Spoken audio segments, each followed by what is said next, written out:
Halo, apa kabar kawan-kawan sekalian? Jumpa lagi bersama saya di channel Kabar Edukasi.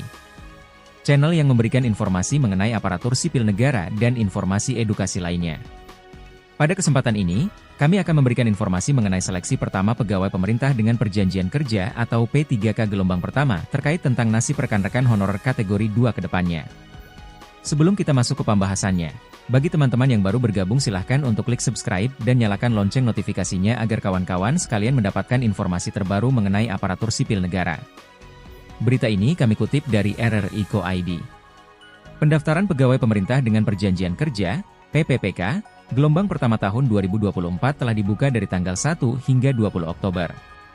Pada pendaftaran gelombang pertama ini menjadi jatah pelamar prioritas guru dan D4 bidan pendidik tahun 2023, ex-tenaga honorer K2, serta tenaga non-ASN yang terdata dalam pangkalan data, BKN. Namun, ex-tenaga honorer K2 mendapatkan prioritas untuk penentuan kelulusan.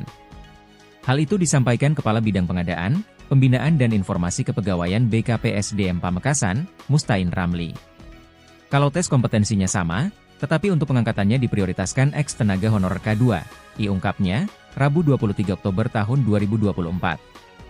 Sebelumnya, Kepala BKPSDM Pamekasan, Saudi Rahman menyampaikan selama di formasi itu ada pelamar yang termasuk dalam tenaga honorer K2, maka nilai hasil uji kompetensi diabaikan. Contoh, pada hasil uji kompetensi pelamar PPPK dari honorer K2 berada di peringkat 10, tetapi karena masuk kategori yang diutamakan, maka secara otomatis naik ke peringkat 1, jelasnya. Ia menambahkan, untuk seleksi kompetensi PPPK tahun ini tidak diberlakukan nilai ambang batas, tetapi berdasarkan pemeringkatan saja atau pelamar dengan nilai tertinggi yang akan lulus seleksi.